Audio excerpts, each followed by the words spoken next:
اور بری نیت یہ بندے کو جہنم کا راہی بنا دیتی ہے۔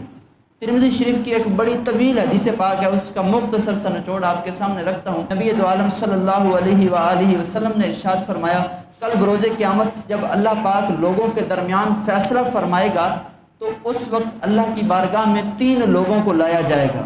ان 3 میں سے ایک حافظ ہوگا، ایک صدقہ خیرات کرنے والا ہوگا اور ایک شہید ہوگا۔ یہ 3 لوگ جن کی نیت اچھی نہیں ہوگی، جب ان 3 لوگوں کو رب کی بارگاہ میں لایا جائے گا، ان میں سے ایک حافظ ہوگا، ایک سخی ہوگا اور ایک شہید ہوگا۔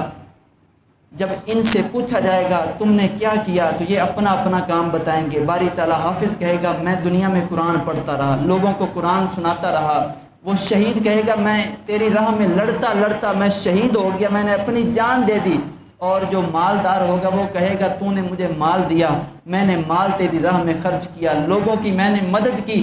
تو آگے سے ان کو کہا جائے گا تم سب جھوٹ بول رہے، کہیں گے یہ جھوٹے ہیں، اور کل بروز قیامت ان کو ثواب سے محروم کر دیا جائے گا۔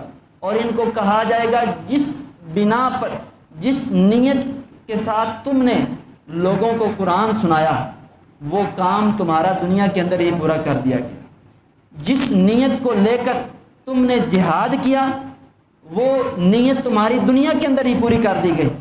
مالدار کو کہا جائے گا جس نیت کی وجہ سے، جس ارادے کے ساتھ تم نے لوگوں کی مدد کی وہ تو دنیا کے اندر ہی تمہیں بدلہ دے دیا گیا، آج تمہارے لیے کچھ بھی نہیں۔ اچھی نیت بندے کو جنت میں لے کے جاتی ہے اور بری نیت بندے کو جہنم کا راہی بنا جاتی ہے۔